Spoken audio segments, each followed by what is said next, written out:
Hello, hello. Welcome, everybody. It's lovely to be back with you after a break. And I hope you enjoyed the new introductory film.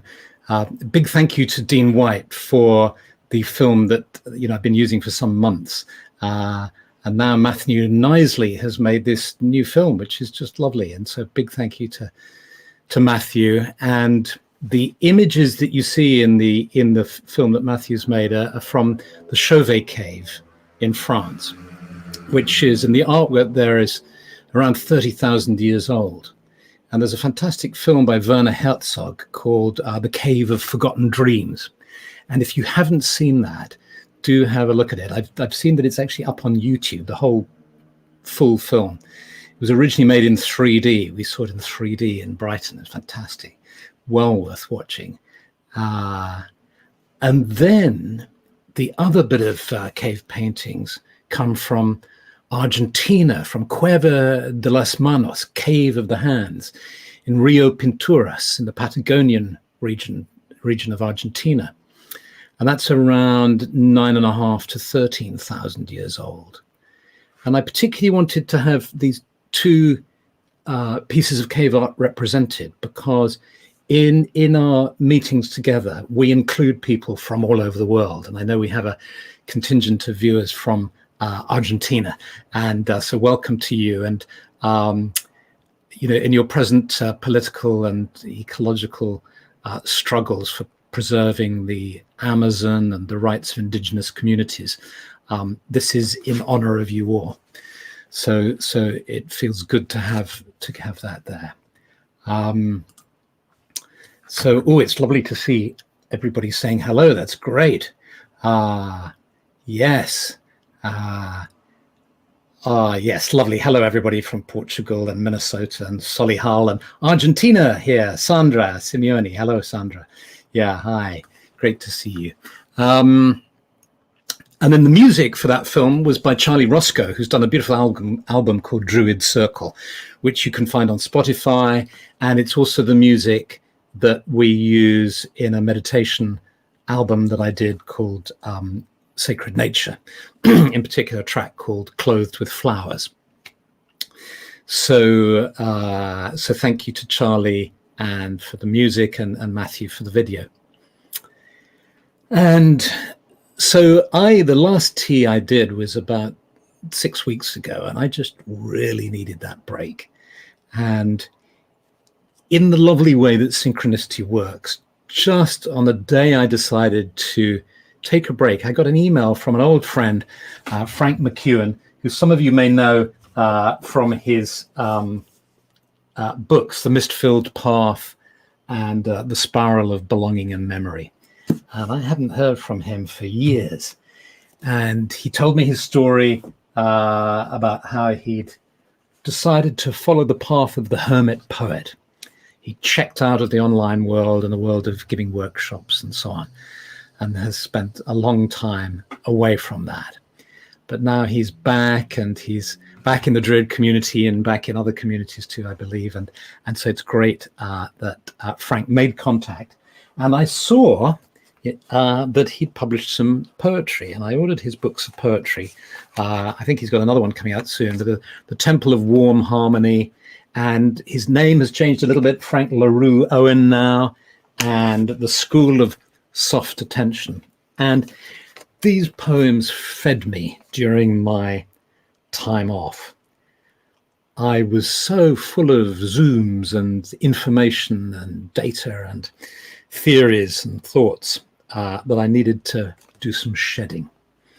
And so I shed everything, but I just read a few of Frank's poems every day, and then followed some leads that Frank offered around the hermit poets, and read a book about the hermit poet tradition in China, really interesting book by Bill Porter, where he goes to China in the 1970s, and discovers, even though people say that they no longer exist, they do, and he encounters hermits, male and female, up in the mountains in China, quietly meditating and following the way and writing poetry.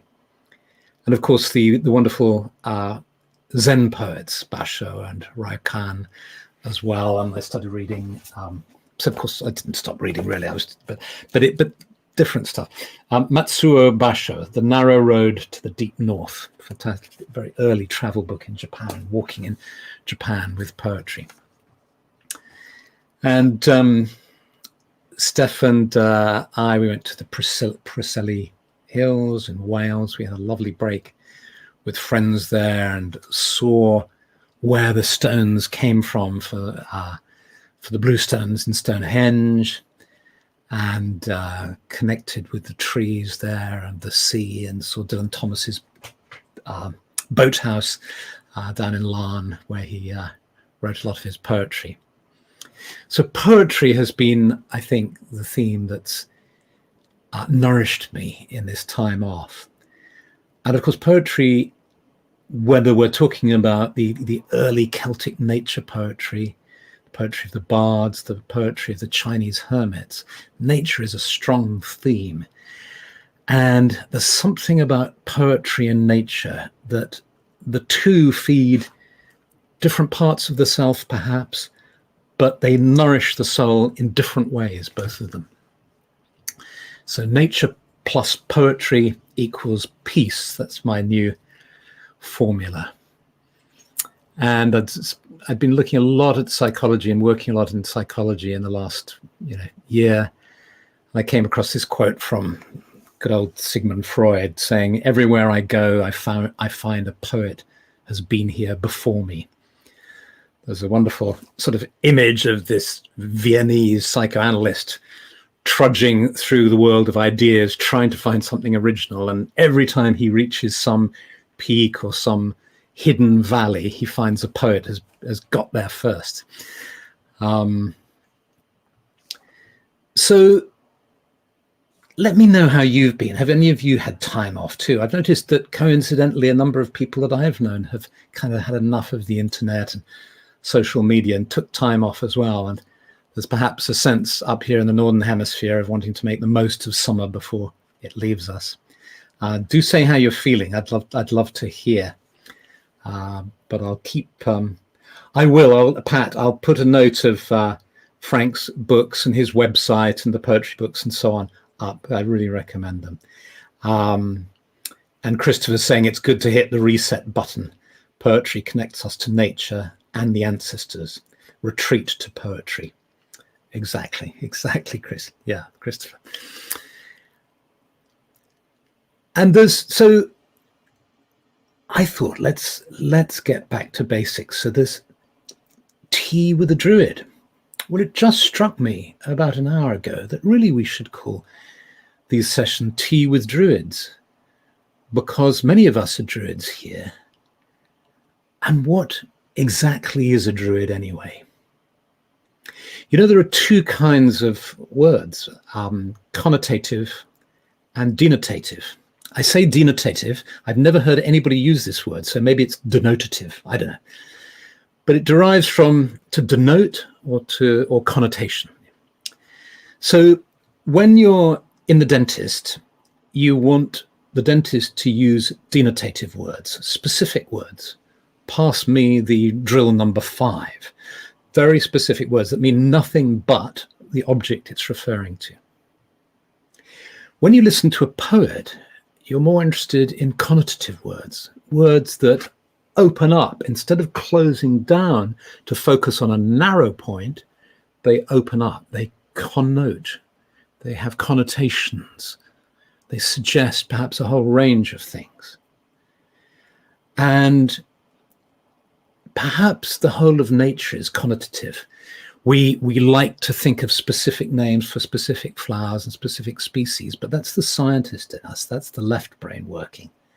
There's another part of us, our soul, perhaps the heart, that knows there's this mysterious connection between plants and feelings and ideas and sensations, and that the boundaries are starting to dissolve and the connections and the web is starting to be woven, starting to be weaved.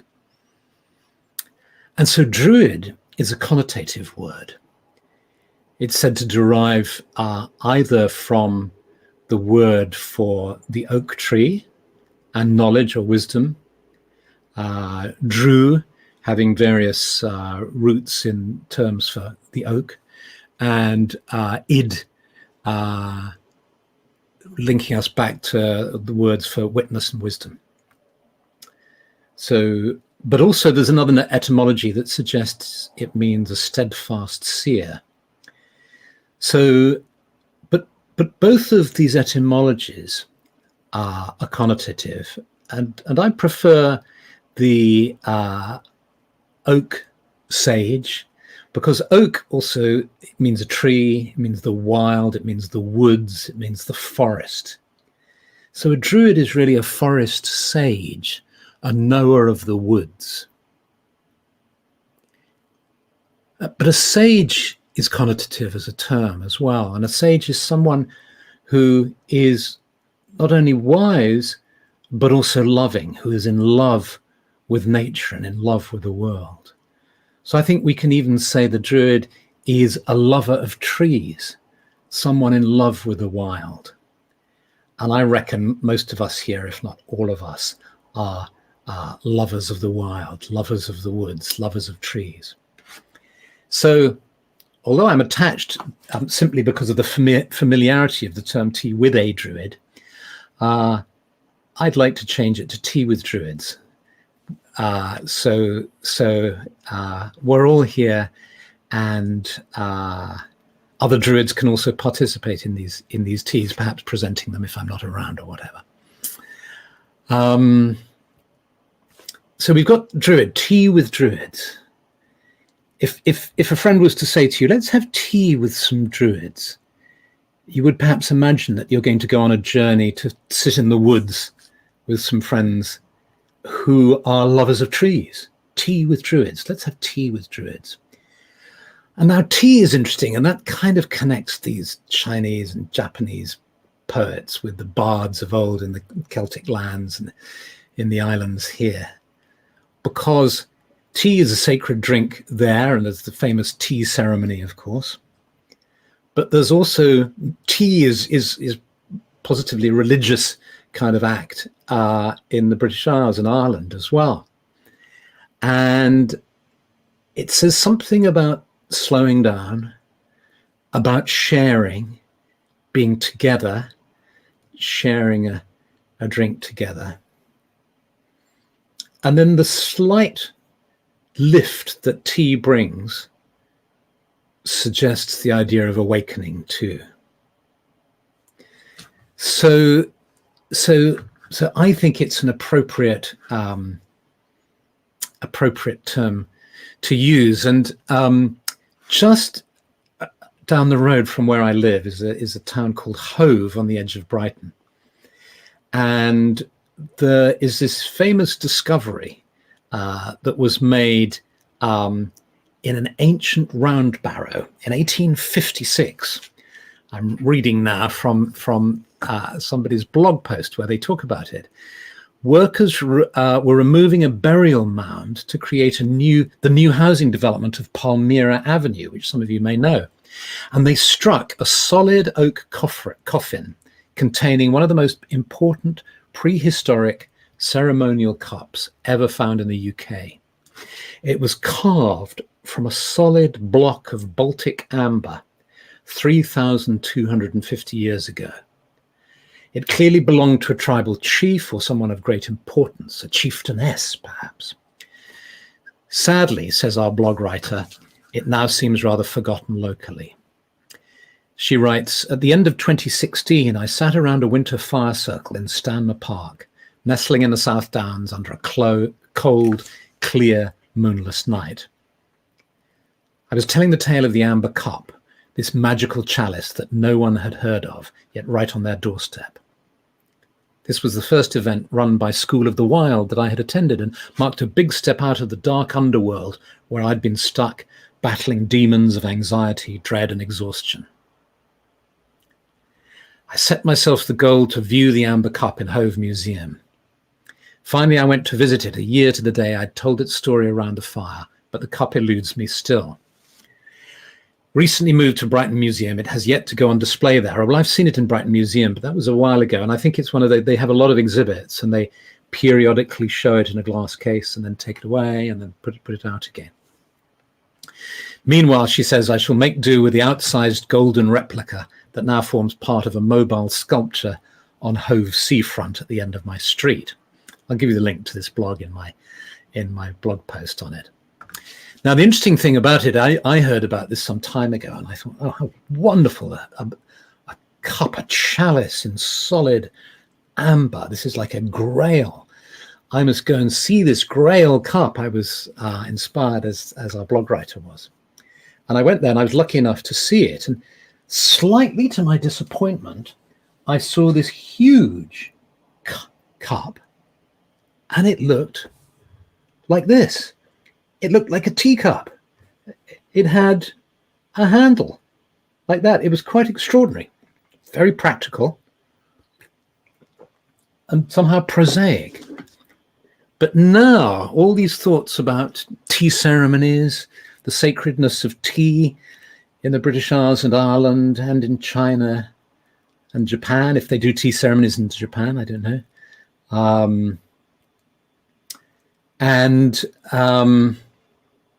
Yeah, so I was rather pleased that in the Bronze Age they were drinking perhaps tea, certainly mugwort tea, probably not PG tips, but mugwort tea, because we know that from a cup that people say, archaeologists say, was the cup of a druid, found in Colchester, again from way back, and they managed incredibly to analyze what is at the bottom of the cup, and it was mugwort.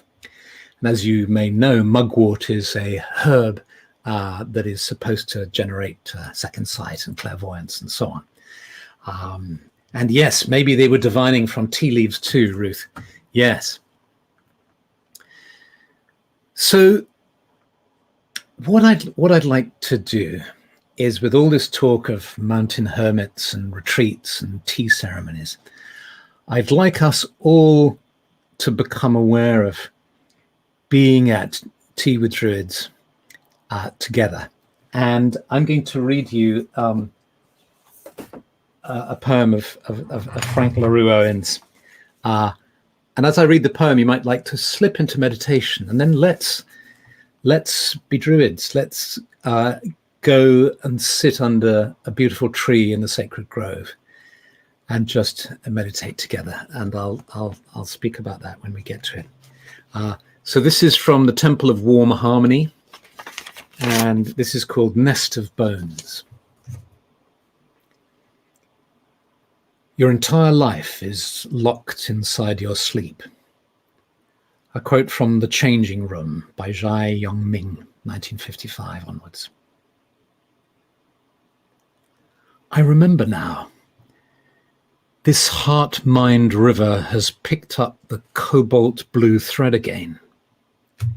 A trace line of what once was, twirling around the fingers of an open hand. I tie the invisible cord around my neck and step out under the hazy moon. I'm a newborn, smiling as if I've never seen one. In the dream, old woman Bright Clarity Mountain gives a teaching about the push and pull of excess. Things were simple then. We were all somehow fortified. Each season turn, our assembly was made afresh, ebullient. The feel of coarse cloth on skin kept us honest. The smoky tea we shared on the day of first snow, grateful. Invisible temple hidden by branches, not an ounce of gold. Rust and rain. Thunder behind the clouds. Walls of chipped stone. Small shelves for candlelight. 3 books, 2 bowls, 1 teacup. A brush, an inkstone. Months of silence. Patchwork, stitched upon patchwork, stitched upon stitched patchwork. Ours was the tattered regalia of the mountain faithful. She once said, "Every season has its lesson." She once said, "Some seasons can take too much from us." When this happens, we were to keep in mind that even mountain dragons sometimes must go deep into the dark earthen night to find renewal.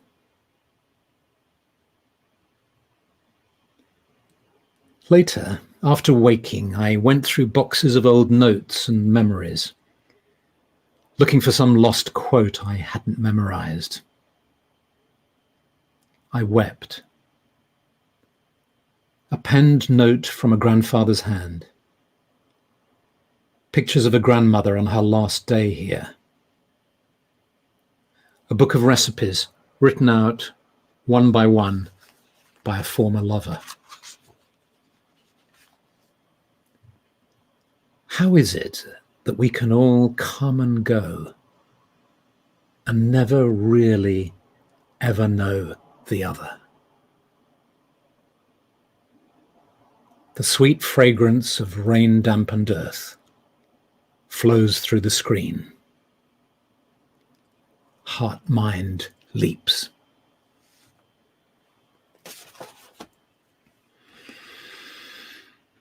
So let's just have a few minutes of meditation, just sitting here, aware of ourselves being seated in front of our screens, and perhaps closing our eyes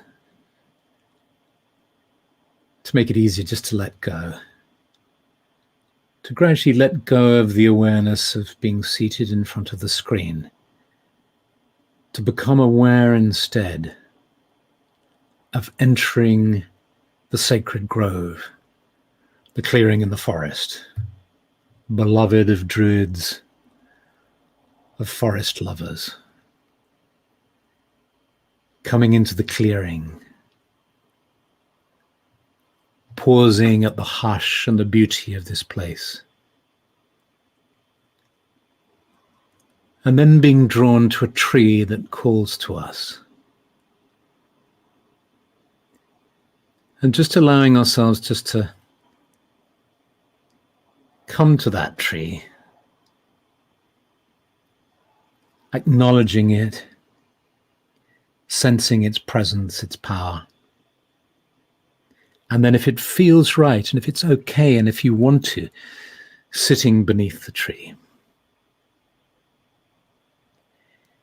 And in this act of sitting beneath the tree, we undertake the act that was taken by the Buddha all those thousands of years ago, by the Tirthankara Mahavira of the Jain tradition, by so many sages, so many people seeking enlightenment, who were drawn naturally to be seated beneath a tree.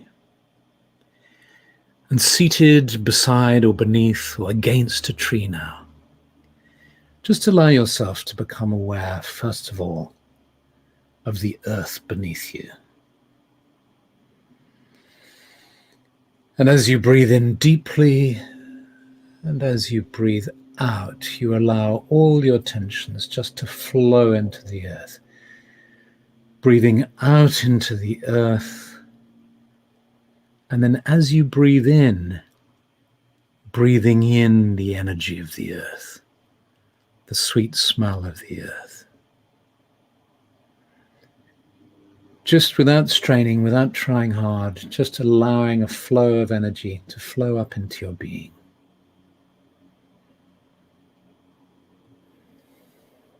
Sensing the roots of the trees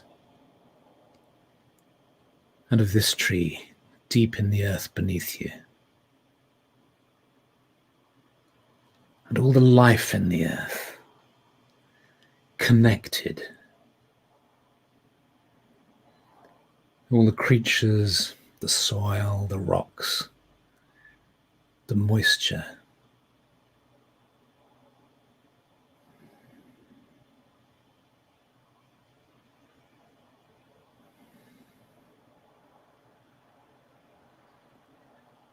And now you might like to just focus on your breathing. Just breathing in this earth energy and letting it flow up into your being. And just allow it to flow up to however far it wants to come. Notice how far it comes. It might just come up to your root chakra, just at the base of the spine, or it might flow up into your solar plexus or your heart or up into your head, just wherever it wants to come as you breathe in. And then just let it drop back into the earth. And then just bring it up again. And let's just go into just a minute or so of silence, 1 or 2 minutes, just allowing that process and seeing what happens.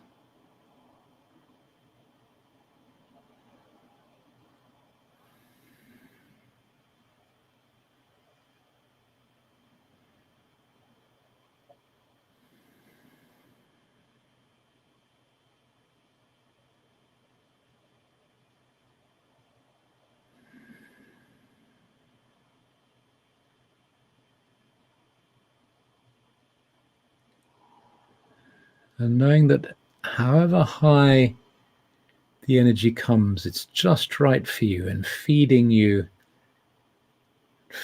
energy field at exactly the right place for you.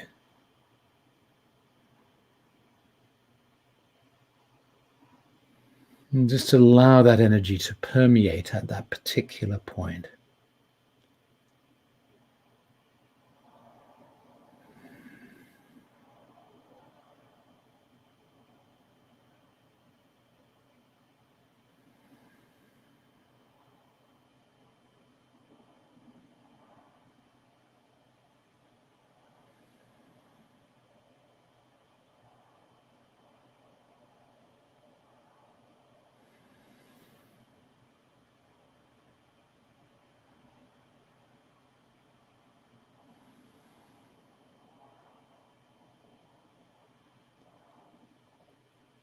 And now allow yourself to become aware of the energy flowing up the trunk of the tree, up all the trees, and allow the energy to flow up into your heart, as if your heart is attuning to the heart of the tree.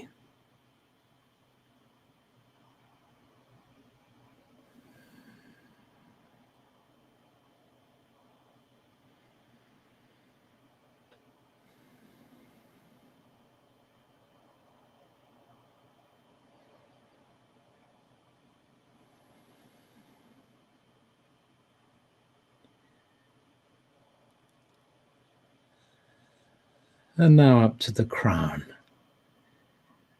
Perhaps you can sense the energy going up into the crown of your energy field, the top of your head, the top of the tree.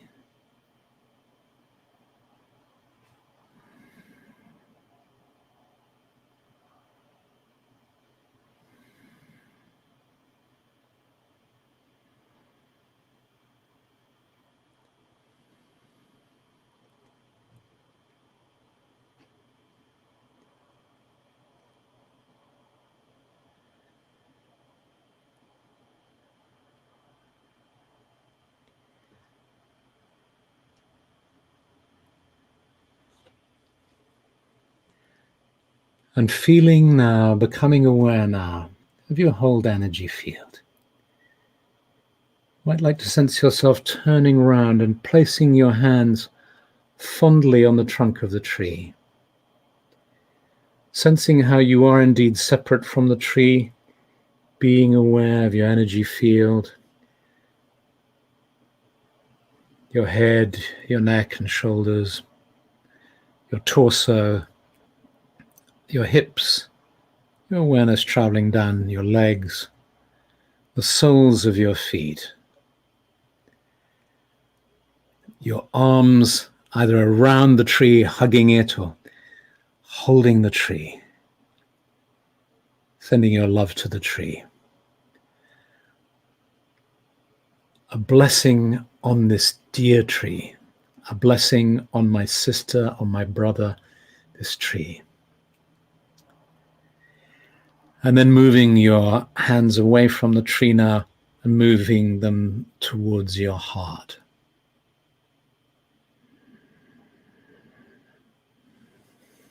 And as you do that, you allow yourself just to come a little way away from the tree. May there be a blessing on all these trees, on all the trees of the earth. May there be a blessing upon the land and a blessing upon all our lives. And then you gradually allow your awareness of the tree to fade, knowing you can come and sit with this tree at any time you wish. But for now, in this moment, just allowing yourself to gradually let your awareness of being in the sacred grove to fade as you become aware of being seated here in front of your screen, fully present, here and now.